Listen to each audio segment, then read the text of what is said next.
Good morning, everybody. Sorry about running a little bit late today. Full disclosure, I didn't wake up until after 9 a.m.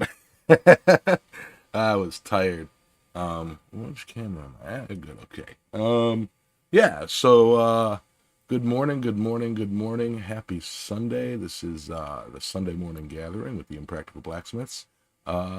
Say hello to the chat. We got first in Stephen Parsons, Trail Dust, Ben Toons, Bortagov, Shane Lalone, Transcendental Artist Student. That's you, Alexis. And that's it. Y'all are just kind of chilling, waiting, chilling and waiting. I'm sure nobody wants to be here today. I'm just kidding.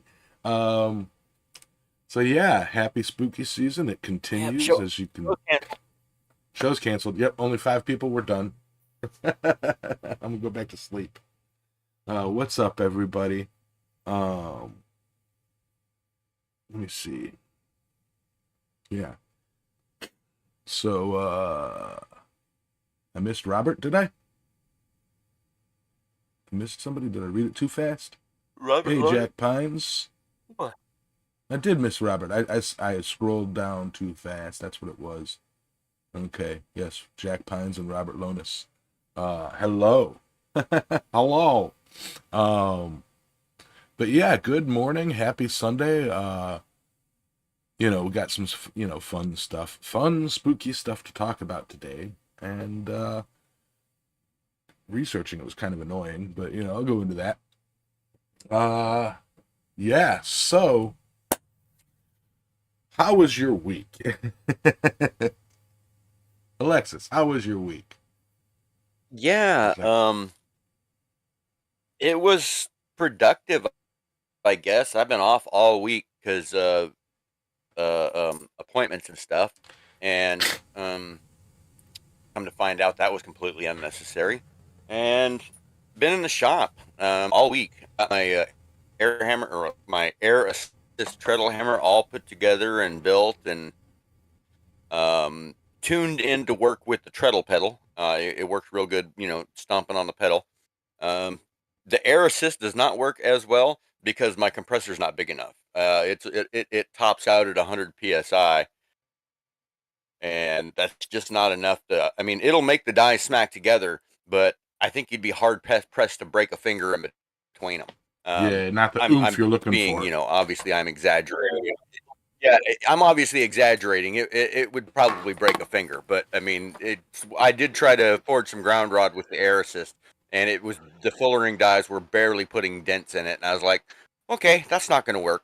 And I knew that the compressor probably wasn't going to be a viable use case.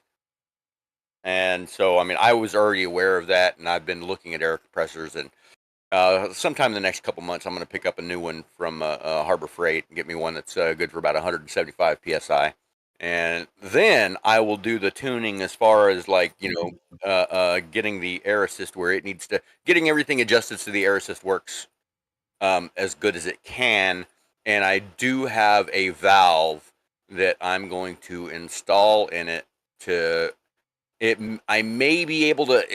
It's going to be a thing. I can work the valve because I mean the valve only moves 3/8 of an inch, and it's like air one way, air the other way. So I can literally air it up and air it down, and just with that little switch. And I'm trying to in my head design an auto cycle with that, to make it go by itself. But I have to. It's not as easy as mounting the switch in one place. It's just not gonna, because of the varying thicknesses of material that I'm gonna have in there. If the material's a little bit thicker, it wouldn't activate the switch if it was in one. So, anyways, I got a whole like thing going on up in here where I'm trying to design a switch that will work, within a range of a distance. Well, I already have the switch, but the mechanism to act to trip the switch in both directions. So working on that, and let's see. I spent the week in here. Like I said, I built my first day in the shop. I built the treadle hammer. Second day, I finished the anvil and all that. Got it all bolted together, and then I spent time forging. I made some more shelves and some more hooks and stuff like that. And oh yeah, and I did make a some cable Damascus the other day. Right. That's as far as I've gotten. I just got it all solidified into one piece, and didn't really go any further than that because the next step is going to be grinding out all the BS before I go flattening it out and stuff. So, yeah, that was my week, and I'm sitting here doing a show. I've been reading a lot, reading a lot. I've been knocking out about a book a day. I'm really liking that, and yeah, I got one more doctor's appointment tomorrow, and then I'm headed back to work tomorrow afternoon. So, that's my week. Yamas, how was your week? Oh, my week was kind of hectic. Had me a 290-foot trench and 400 amp service. Um, I think last Friday or last Sunday I talked about prepping it on Friday, and I did that job this week, and then various other little odd jobs, getting them taken care of. Got some yard work done. Um, Kind of wiped me for the week. um, had a fun, had an interesting week in outside of work. Obviously didn't get out to the shop, as much as I would have liked. uh, Cleaned up a bit of the garage, but the front part, cleared up some space, got rid of a shelf that was in the way. Alexis, it was that metal rack that had all the air filters and mechanical stuff on it. That whole when you open the one door, all that stuff that's in the way is cleared out. Um, Ah, and yeah, uh, been having fun in crypto, the typical dramas. A buddy of mine kind of took over a project called Baby Brick, and asked me to help out. So it's like I'm kind of co-running, helping run a project on the Shibarium network, and that's interesting in its own right. Answering a bunch of questions and dealing with the chat there and building, community. Yeah, it's fun. But for the most part, one little thing. So, who here likes McDonald's? Don't raise your hands. I know nobody likes it. They have the new sauces out for the limited time sauces, a spicy jam and then the mumbo sauce or mambo sauce, whatever they want to call it. I went over to the McDonald's by me, and I'm, because I like the limited time sauces, and I'm like, I'd like a 10-piece nugget and an illegal amount of the new sauces. And the guy's like, what?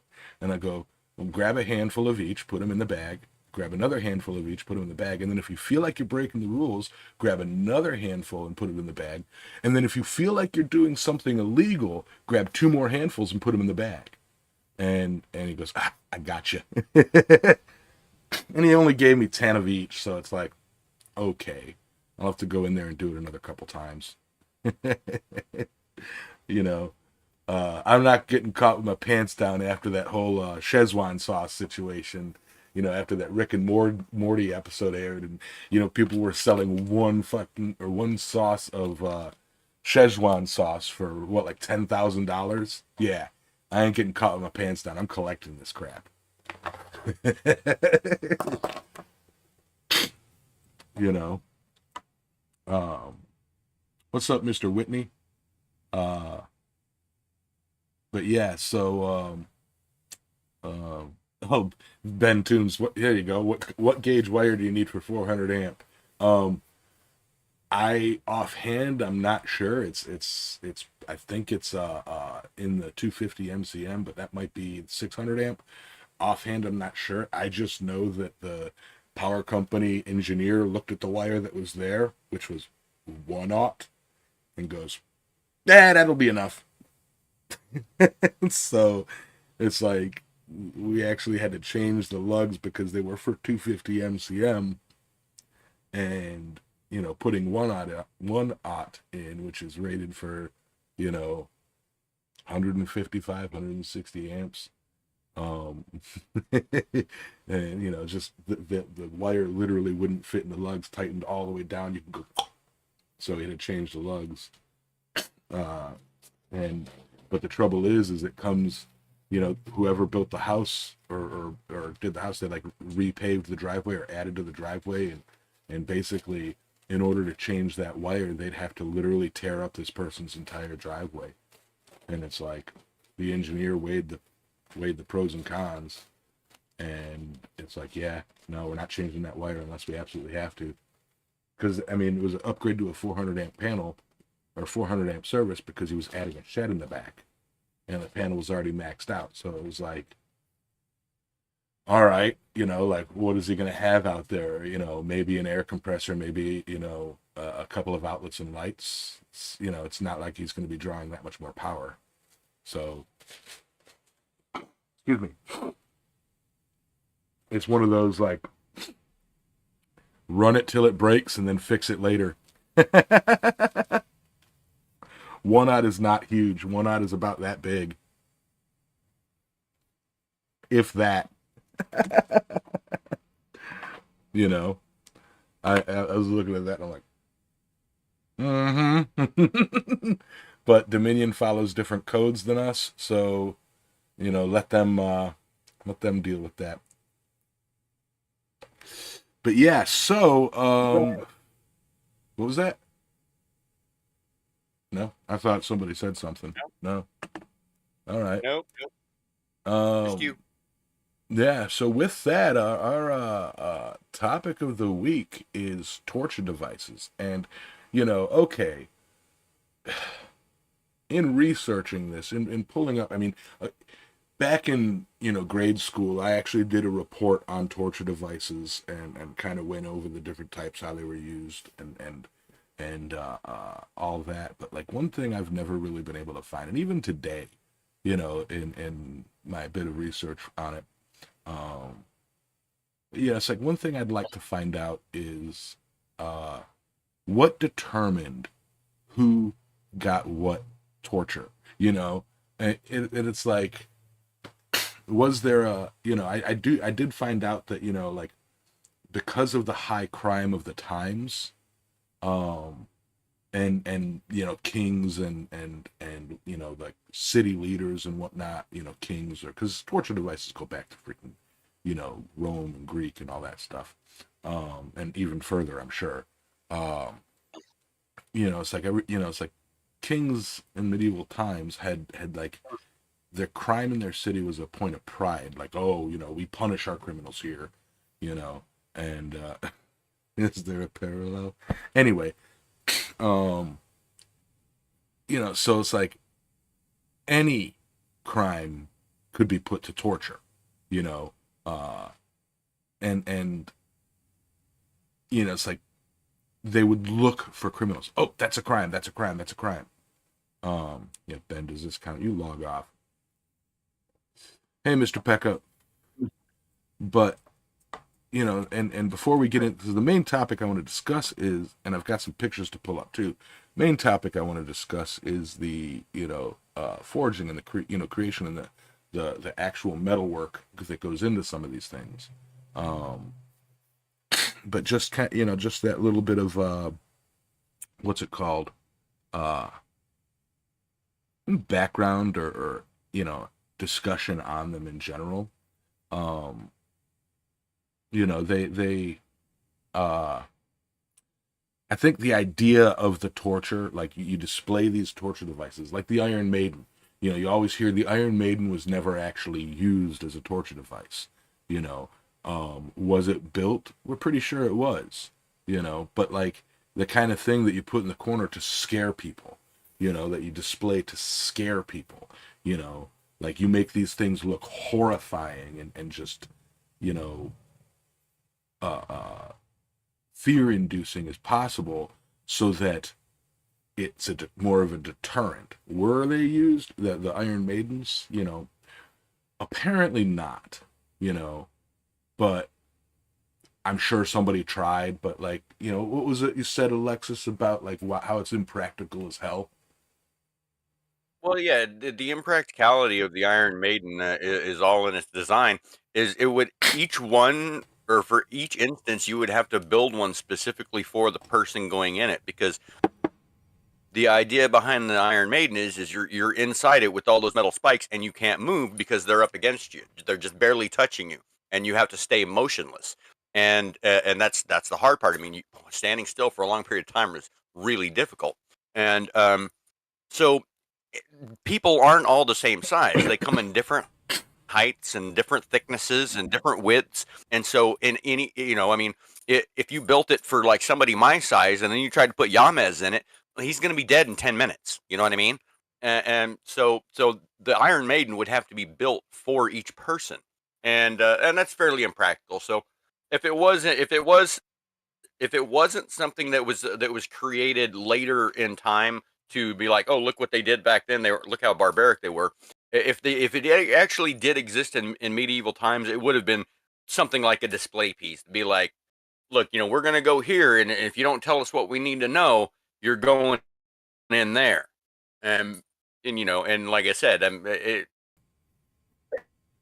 it would have to be sized to that person to be effective, because somebody a little bit smaller and they got all kinds of room to relax in there.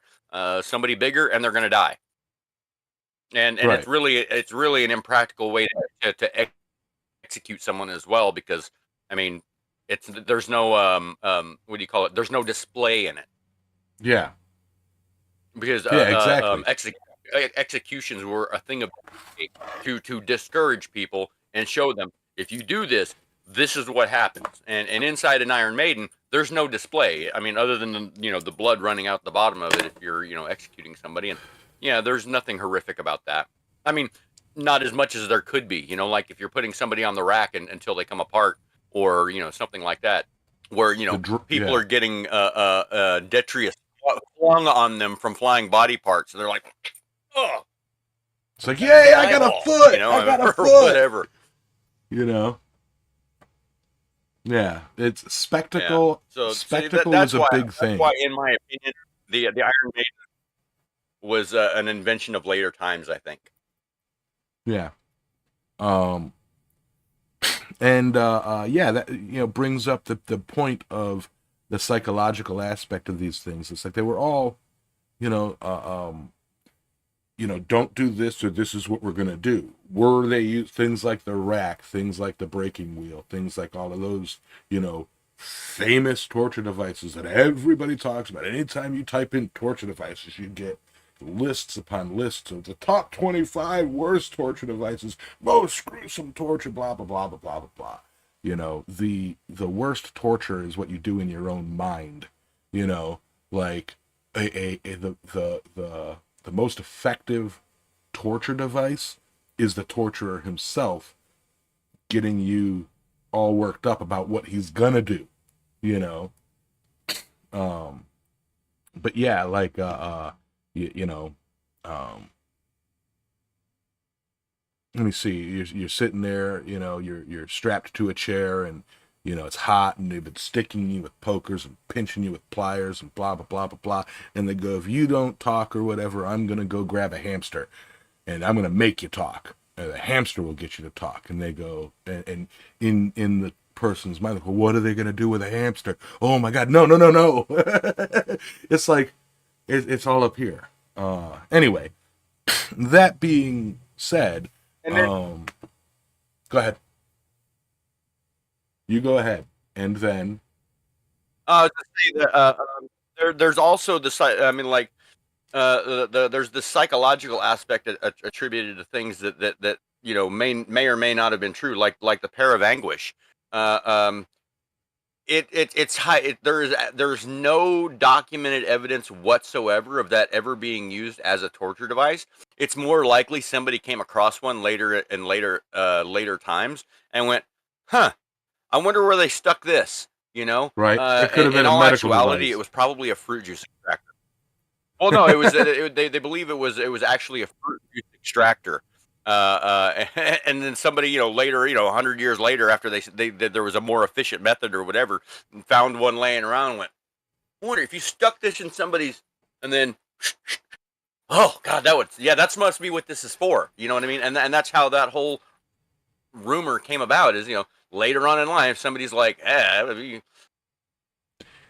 stick I it in was my butt, or whatever. I don't know. I mean, Shane Lalonde brought up a good point, and I thought about this too. On the Iron Maiden in the chat here, he goes, "I have a picture or three of an Iron Maiden from my Germany trip. The spikes were retractable so they could fit different sized people in. Then tap the spikes in at random." And I've often thought about that, with the inefficiency of the Iron Maiden as okay. we typically see it in pictures. What about a box with a bunch of holes in it that you just, randomly at random times shove in a spike, and they don't know inside, they don't know where it's coming, you know. Um, but No, that's yeah, a fair point. I hadn't. I actually had. hmm But the point remains, it's like a lot of torture was about spectacle. You're getting a lot of glitchiness on Discord. It's weird. Okay. Yeah, I see it. Is it We'll just deal the with it. video, or is it audio as well? It's just the video. But yeah, so it's actually kind of cool, all like matrixy glitchy. I like it. I wish it would transfer to mine. But yeah, a lot of it was a spectacle. So it's like you're doing some sort of robot dance over there. That is really cool looking. Let's roll with it. Yes, Ben, like our wedding night, you know. But let's kind of go more into some of the more simplistic and let's say easier to forge, because this is a blacksmith show. Let me pull up the why isn't that pulling it up? There it is. All right, I'm gonna have to fade in. That'll stop the flashy camera thing. Yeah, when you think of torture devices, it's like everybody thinks of like the rack, you know, or like here's the picture of the Iron Maiden, for example. These chairs, these emotional damage. You had to, you know, the crowns, all that stuff. Like they think of these big machines. Here's the stretching rack, you know, and yeah, the bronze bull. But really, some of the most effective ones were simply tongs made in unique ways, thumb screws, things, straps caging somebody up, simple spikes. Here's the pair of anguish we were talking about, It's like, yeah.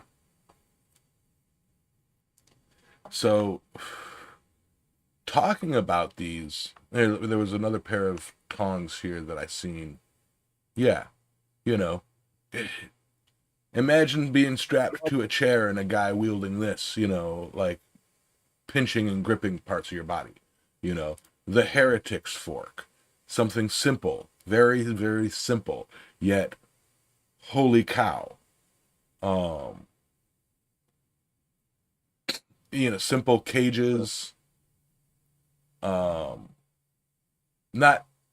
I really think that all of these massive, elaborate torture devices that you when you think of a torture device, these are what you think of.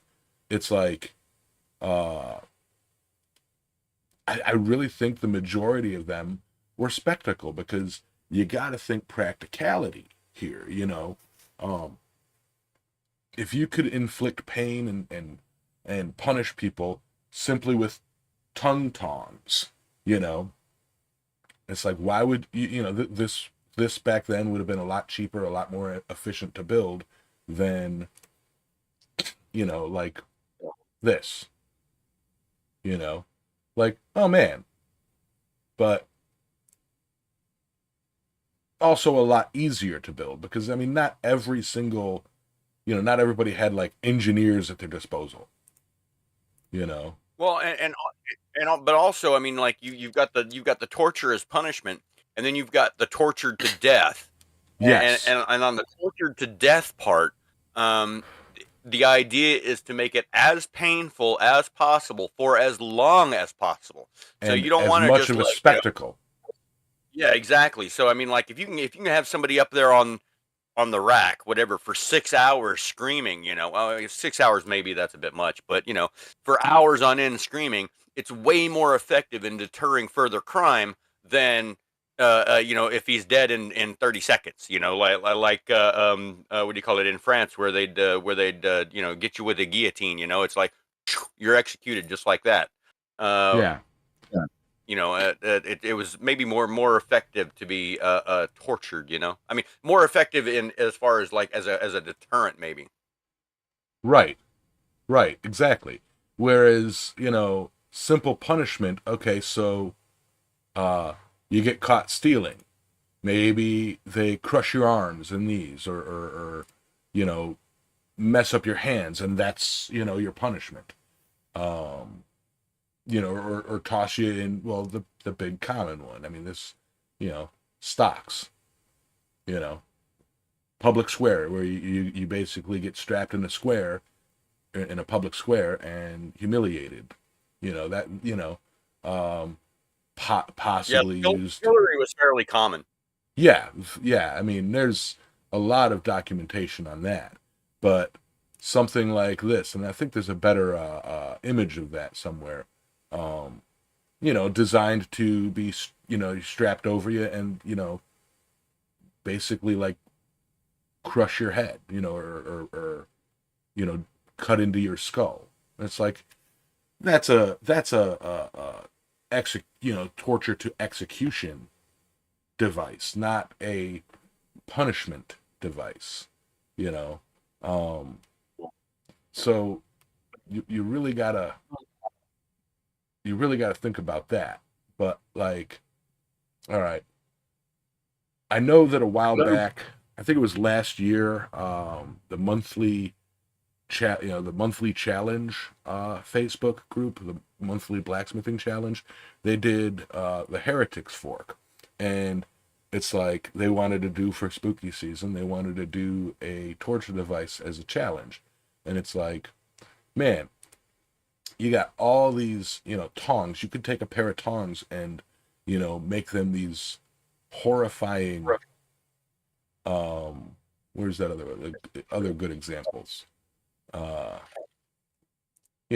Like take a pair of flatbed tongs and toss a bunch of spikes on them. You got a torture device.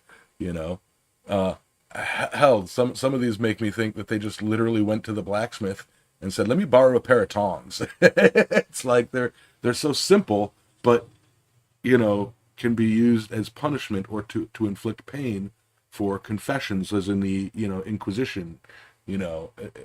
Which I really think a lot of these torture devices, and their uniqueness and they got really creative,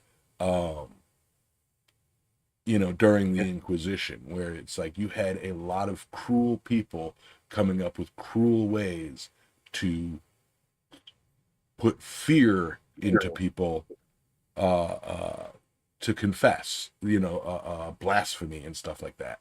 So, but again, it's like focusing more on the, I hesitate to use the word artistry, but the craftsmanship behind some of these. It's simple: chains, straps, screws. I've heard that some of the I've heard that some of the devices were literally like, a hot collar, they would literally like rivet it hot while it's on your body, instead of Oh, making a simple hasp and a latch. Could you imagine? you know? So, and then you look at some of them and you go, well, what would that even do? What is that even for? Here we go. Here's a good example of what I'm talking about. You know, I don't know what the freaking saw is for, but like this would be just as effective at torturing somebody as actually, you can get a bit more creative with that. I see some disembowelment tools, as any of these other ones. So yeah, but yeah. looking at The stuff for evisceration was definitely a torture to death thing. oh, absolutely. Yeah, disembowelment, drawn and quartering, you know, etc. We do we do what we do. We need to build for you. Group chat. What? Ben, I think you had a stroke.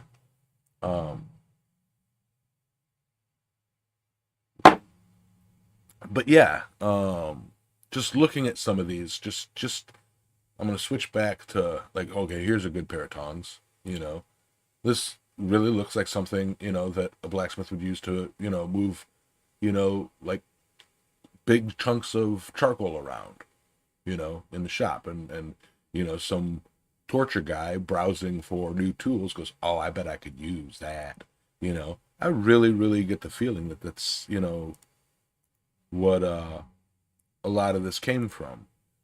And then, like I said, as the the Inquisition came up and cruelty got more creative, they opted for more mechanical means and more brutal looks. But forging, a lot of that is it's all simple forging, like we talk about, like Roy talks about. It's like you take very simple techniques and then you put them together in unique and creative ways, in this case to hurt. So yeah. All right, let me see. Ice tongs, exactly. Some of them look like ice tongs and hay tongs, sorry. Okay.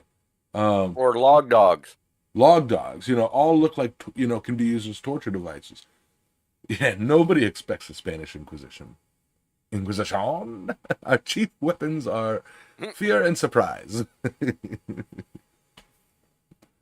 I love that bit so much. But yeah, so I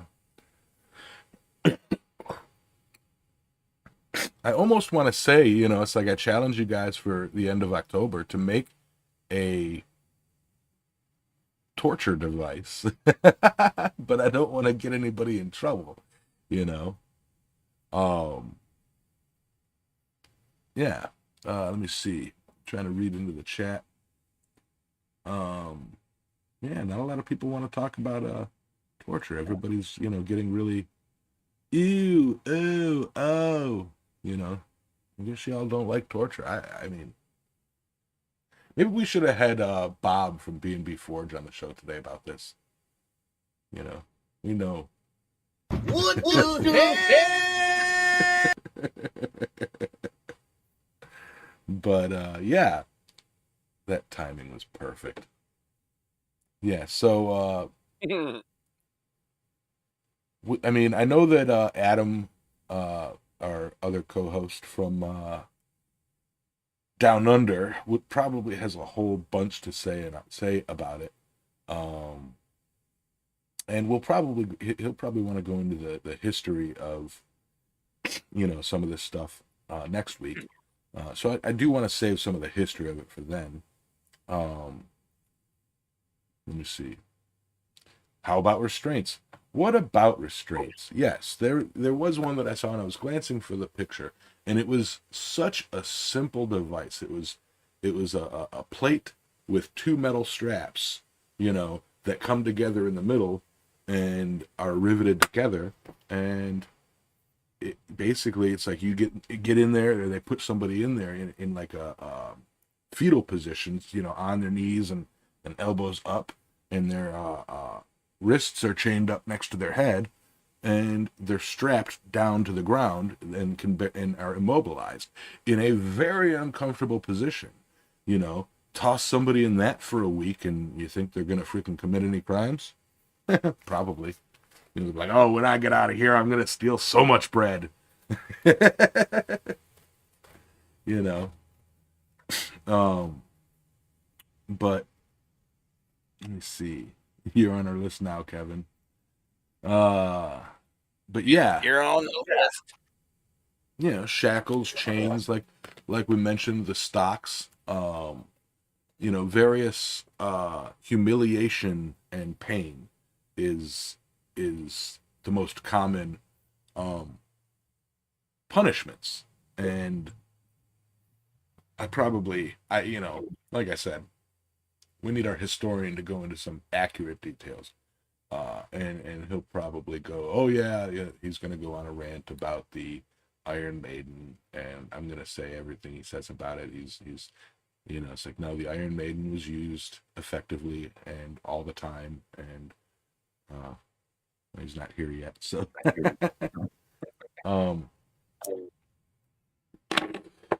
but yeah, simple forging things, simple, make a pair of tongs and then add some spikes to it, and you got yourself a torture device.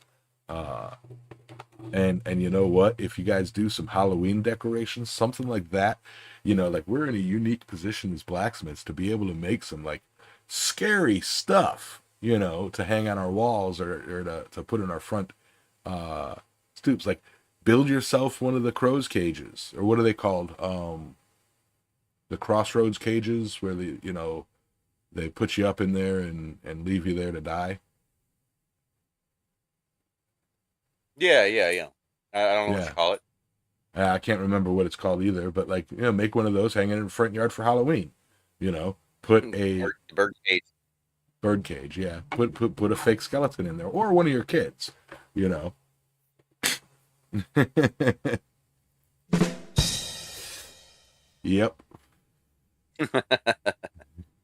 Well, to be fair, the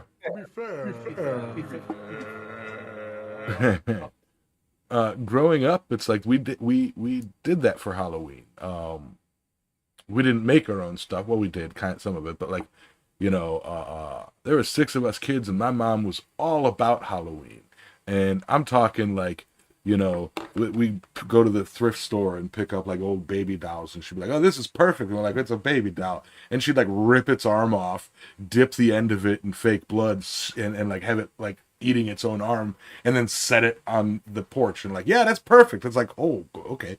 Like she pick up some like busted up concrete, sculptures, and drip blood on them, and then set them in the yard.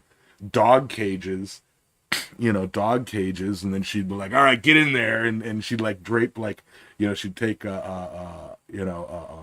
pantyhose dipped in fake blood, and like drape them on it, and have us kids sit in the cage and just help, and like that was our Halloween decorations. It was like scared the crap out of people. I mean, we had a blast. I remember running around on the roof dressed up as some demon, throwing candy at people passing by. That was great. It was great. I bet this was in July. Yeah, right? Thank you to Jesus. But yeah, so torture devices back in the day were horrifying, painful things that now would be probably against the Geneva Convention. And so they're relegated to being Halloween props. And it being Halloween, it isn't some official challenge, but I urge you, get creative, make yourself some, big spectacle torture device to put in your front yard, and have a kick-ass Halloween decoration. You know, have fun with it.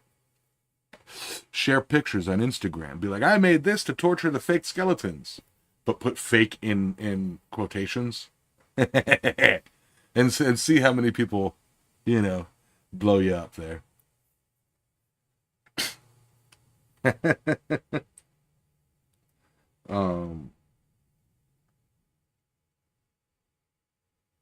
But yeah, so like I said, you look at some of the pictures of them, and they're very simple forging.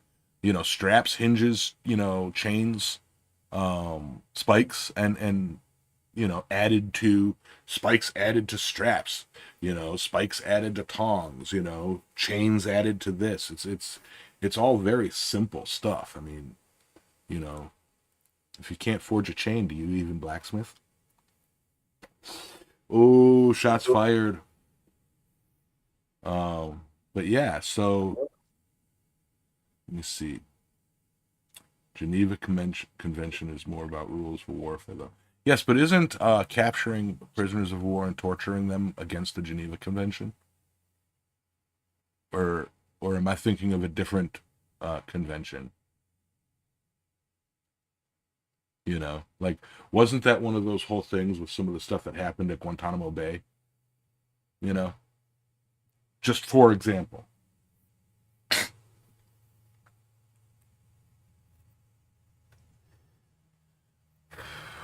It's the Alexis, you might actually know this. Oh, there, now the headphones are on. Alexis, you might actually know this. The Geneva Convention. What's up? Torture, such as what was going on at Guantanamo Bay, would that be considered against the? Was that the Geneva Convention? Torturing prisoners of war against the Geneva Convention. Right. Well, yes, any type of torture is considered against the Geneva Convention.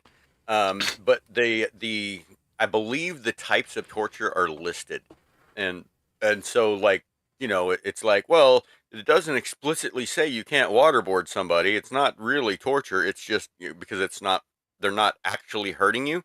It's all in your head. You know what I mean? Yeah. You think it gives you the illusion of drowning, and or the feeling that makes you think you're going to drown. But you're not actually. There's actually no physical harm being done. It's all mental and emotional, which one might argue is the entire point of torture to begin with. Yes. But actually, interesting thing, and one of my favorite clips out of Mythbusters was their bit on Chinese water torture, because Carrie Byron was put in it, and like knowing full well that she was safe, had a mental breakdown on camera, and it was like scary, intense to watch, and yeah. Only illegal if you're caught. Absolutely. Ain't nothing illegal till you get caught, as Tickle would say. I'm in an unfortunate position where the water table is 2 foot below me, so I can't have a basement. But that's neither here nor there. Well, I mean, you can. Boy, it's gonna take some work. Yeah. No, I was actually thinking about that. Purchasing a plot of land and putting basically building either a cinder block or concrete structure, and then basically backfilling to make it a hill, raising the land, and then building a house on top of that so that I have a basement. I like basements. Or you just back over the top of it, and you have what's called an underground house. I've seen there's one of those in Midland, a few blocks away from where my yard is, where they basically they dug out like maybe 5 feet or something like that, and then they built the house, and then all of the dirt they dug out they piled up against the walls, and so it's like a hill. You know what I mean? And then just on the one front side is the door, and the door that is kind of down sunk, and the windows. And very energy efficient. There was a couple of them up in New Mexico as well that were similar, done in a similar fashion, where instead of just digging the whole hole and building it underground, it's you dig half of it and then and then fill over the top, and so your house is basically a hill. And Yeah. yeah, I mean you got several feet of dirt, and so your house stays at this like 60 some odd degrees year round without climate control. So. Yeah, I honestly would love that. Because I know my basement in Wyoming was 65 degrees year round with no heat or air in there. All of the heat and air was upstairs. It was all in the upstairs bit, and yeah, and it just stayed 65 degrees. Negative 40 outside, 65 in the basement. 100 degrees outside, 65 in the basement. It was pretty cool. Yeah. Yeah, I think I know what I'm gonna do when crypto makes me a millionaire. But I'll get like a 4-acre plot and put like, the main home and under a hill, and then have like a maze of like tunnels in the back and secret rooms and Right.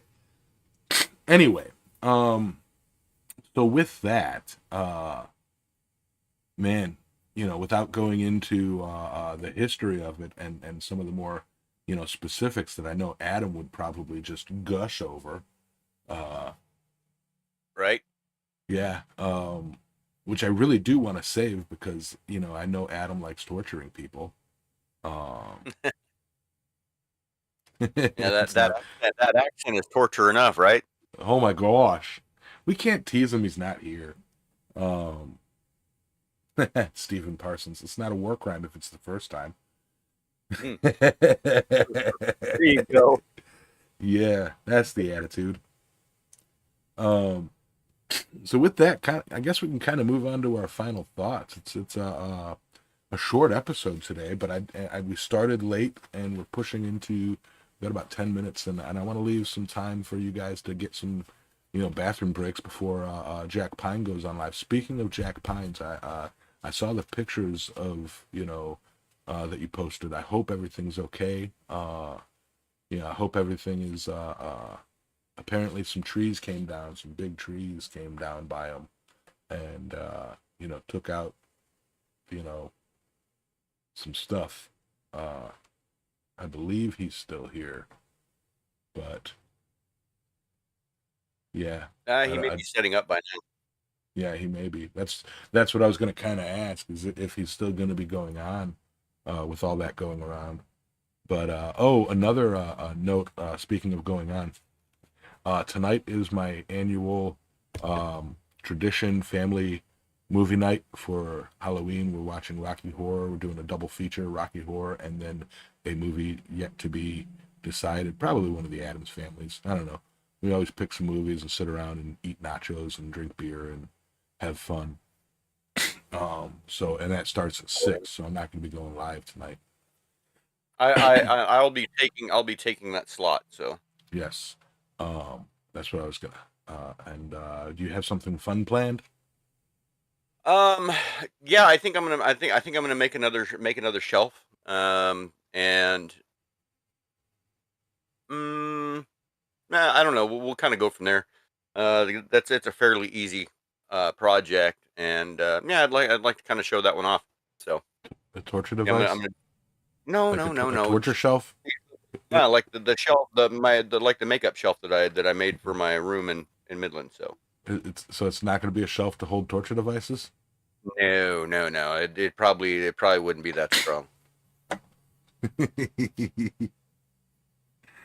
So yeah, I'm gonna do that, and I may if that goes quickly enough, I may as well also do up another billet of cable, because I've got 4 of them to do, or I've got 3 left to do. I had 4, two 12-inch pieces of 1.5 inch, and I need to get the other ones done up before they rust up, Is it because they were all. a cable Damascus torture device? Yes, yes, yes. I'm gonna make it. I'm gonna make a cable Damascus pair of anguish. Ooh, I bet that'd be pretty cool. Yeah. So, I guess, yeah. What's up, Deranged? Just in time for our final thoughts. All right. Firstly, little side thing. You know, when I say it's time for our final thoughts, 100 internet points to anybody in the chat who knows where that's from. I've been saying it now for years, and I'd like to know if anybody gets that reference. So I always go nasally when I say it. I doubt you guys do. I doubt you. I would be surprised if anybody picks up on it or picked up on Yeah, it. I don't even know that. When I go, and now it's time for our final thoughts. No, nobody. No. Anybody typing No. furiously? No. All right, it's the Jerry Springer, the end of the Jerry Springer show. Where he goes, and now it's time for our final thoughts, and he discusses all the weird shit they just talked about. You know. Oh, yeah. Yeah. Jerry Springer. Okay.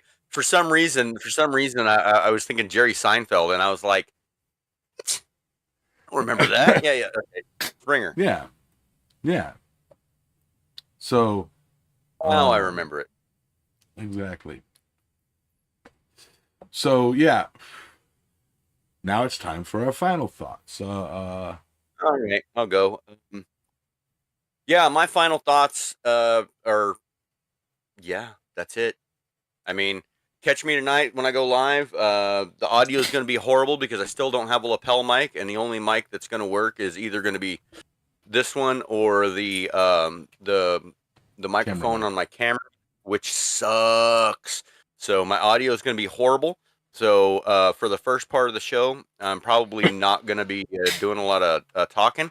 During the forging part, I'll maybe type responses to you on the on the live chat or whatever while I'm in between heats and whatnot. And then after I get a couple projects knocked down, we'll sit down and do kind of an impromptu Alexis Unhinged style interaction. Finish. Where I'll have the actual mic on and the audio will be good and stuff like that. So we'll do a little bit of forging and a little bit of Alexis Unhinged tonight. And I hope you guys can pop in and join me for a bit. A little bit of everything. I know Hubcap last night was suggesting. I told him I was bored, and he's like, "Well, get a couple drinks in you and go live." And I was like, "Yeah, I don't think that's a good idea tonight. I don't really think that's no. I don't want to." But tonight, it's on like song. So I'll get some forging in, and I'll have a couple beers during the forging. Not enough to inhibit my ability, so to speak. And then once I get done with the project at hand, we'll get down to business. So yeah, I'll catch you guys in a few hours, and we'll get her done. How about you guys? What do you got? As usual, I just want to thank everybody who pops in and shows support and hangs out. And couldn't do this without you guys. It's a blast. We cover the range, the gamut of topics, tons of topics. Got a few more history topics, and then we're gearing back up for next year to be I think back to some metals and tools. And I know Alexis has been itching because we ain't talked about isotopes in forever. So we'll talk more isotopes. But yeah, so I've got Adam here somewhere to play us out, keyboard cat. There it is. Just say, Thank you very much for listening, guys. You can find Yames on at Island Metal Forge on YouTube, Facebook, and Instagram. You can find Alex at Transcendental Artist Studios on YouTube, Instagram, and TikTok. And you can find me, Adam, at Speargrass Forge on YouTube, Instagram, and Facebook. If you have any suggestions for Tool of the Week, Metal of the Week, or any other topic, you can leave them under the hashtag Metal of the Week in the YouTube community chat in Discord, or you can email us at impracticalblacksmiths@gmail.com. If you found us on Anchor, Spotify, Amazon Music, Audible, or Google Podcasts, we upload generally every Wednesday, or you can join us live every Sunday morning at 10 a.m. Eastern Standard Time. That's currently 12:30 a.m. Australian Central Standard Time on Monday morning. However, you should check that against your local time, and that's located at the Island Metal Forge YouTube channel. Finally, thanks for joining us, and don't forget to hit that like and subscribe button, or give us a star rating if you found us on one of the podcasts, and we appreciate your support. Now, And thank you, Adam. You guys have a wonderful day. Get out and be productive if you can. I know I'm going to try and get out and build a metal rack for my shop. And yeah, we'll see you tonight for Forging with Alexis / Alexis Unchained.